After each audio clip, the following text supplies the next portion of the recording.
面对全球规模6以上的地震不断，地球是否进入地震活跃期？而台湾下一个大地震会发生在哪里？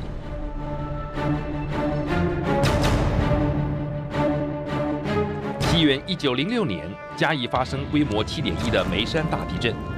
震动时间长达4分钟，地面出现好几道裂痕，房屋经不住强震，无一幸免。而同一个地区，上一次发生大地震的时间是1792年，间隔114年。学者推测，假使梅山断层为100年周期，到现在已经沉积了100多年，会不会在2014年的今天，又在地底下蠢蠢欲动？而100年前的日据时代，对台湾发生的大小地震记录巨细靡遗，想挖掘断层的过去。采访团队跨海到日本寻觅。地震的发生是因为能量的聚集，而地震发生的频率有它的重复性，但是这个重复的周期非常的长，有可能是100年，又或者是1000年。近几年，学者专家致力于研究古历史地震，如何从古地震找出台湾地震的规律，尘封在台湾地底的裂痕又能带给我们什么线索？开启古地震的这把钥匙就在日本东京大学里。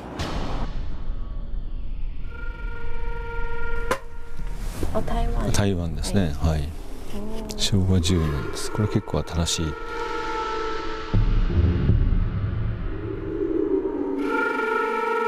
文献资料被完整存放，井然有序地躺在架上，记录着台湾过去地震的点点滴滴，仿佛时光倒转，回到100年前的日据时代。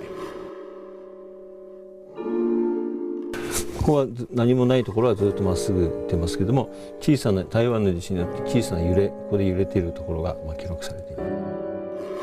一张张的地震记录图表，层层堆叠出无形的时间轴。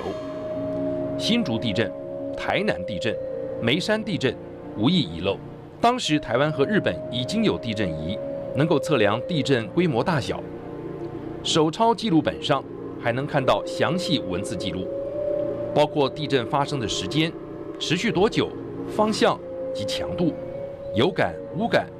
甚至还有房屋摇晃程度的简要描写，让我们足以了解当时的震度。其中，梅山大地震造成近4000人死伤，不仅是日据时代最严重的地震，也开启了日本对台湾的地质研究。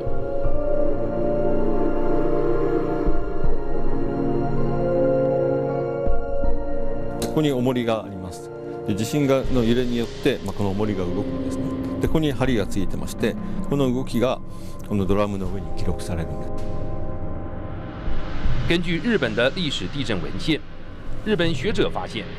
梅山大地震释放的能量规模足足比台湾测得的资料小了一个等级。一般来说，地震主要是由一条断层所引发，但日本学者认为，当时梅山断层很可能牵动邻近断层，造成区域型大地震。另外，科学家模拟梅山平移断层的波形，又发现跟1906年记录到的波形不符合，认为梅山断层可能同时存在平移跟逆冲2种地层活动。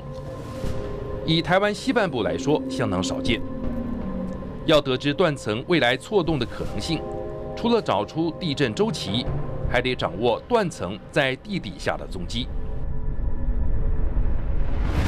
一望无际的稻田当中，其实在我的脚底下延伸着一条13公里长的梅山断层，一直到那一头的中正大学，还有后头的梅山。不过，其实，在地表上我们看不到任何断层的脉动与痕迹，因此学者专家利用的是这一台震源车来帮大地照一张相，看清地底下的形貌。把它插到那个里面去，然后再把那个线呢把它接起来，这一些，往后拉，每个接头都对一个地额。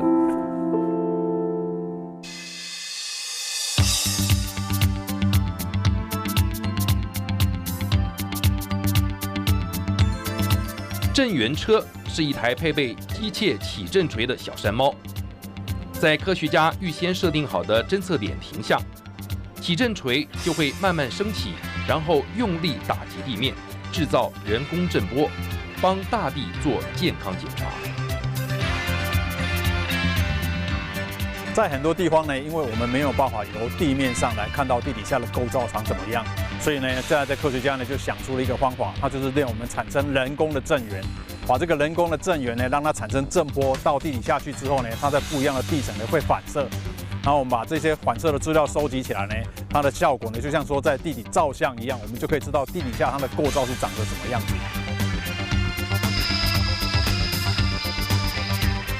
嘉义中正大学地科系主任石瑞全带领团队深入山林乡间，长达15年时间，帮地调所调查全台33条活断层，靠的就是这台震源车。当人工震波深入地底1200公尺的位置后，若遇到断层结构，就会形成特殊的反射讯号，传送到地表，经由受波器接收讯号，再利用侦测仪把资料搜集，就能取得地底下的断层影像。就像人如果骨折，照超音波的时候，能明显看到骨头断掉的位置，而震波反射图上的白色断裂面，就是断层经过的地方。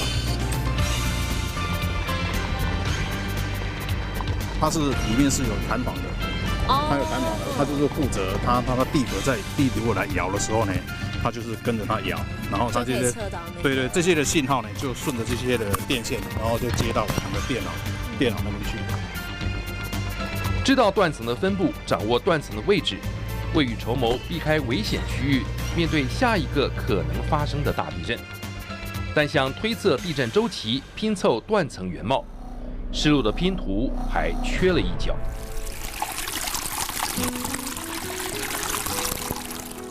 它有一堆的历史在这个地方，它这个一堆的历史在这边。那我们想，那它会延伸到这边来呢？你会看到历史会跑到哪边去？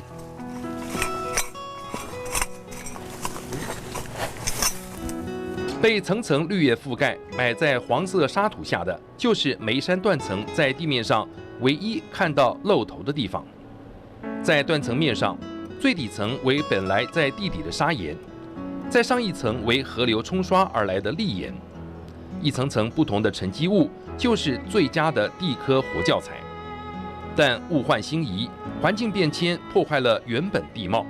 也将重要的断层密码永远抹去。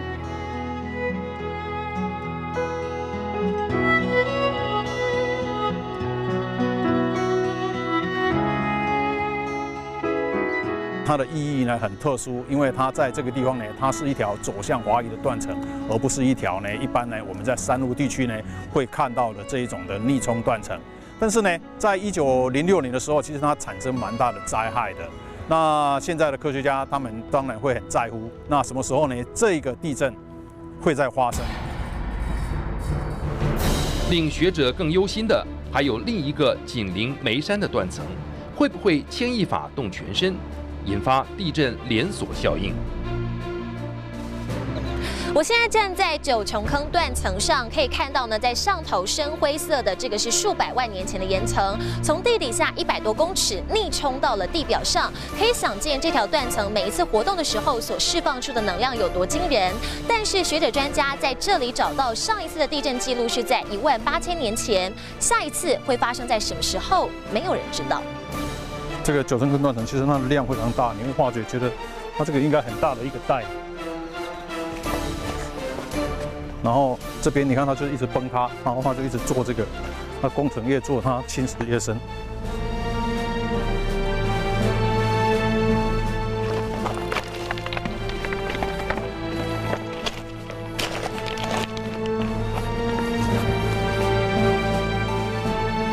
专家在断层周遭设立10多个卫星定位站，资料显示，嘉义出口地区的东西两端每年彼此靠近约4公分，代表断层持续因为板块运动累积能量。但何时会达到断层的临界点，引发地震，仍是大问号。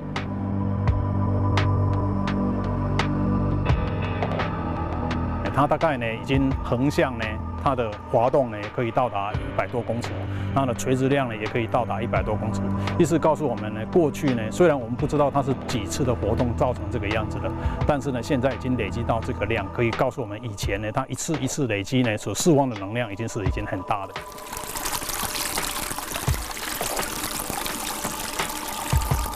目前只知道九琼坑断层在距今18540年前曾经活动过。若以车龙埔断层错动、抬升岩层约3到5公尺来看，科学家估计，九琼坑断层释放出的总能量相当于20次的921大地震。断层错动又是如何转为令人难以想象的破坏力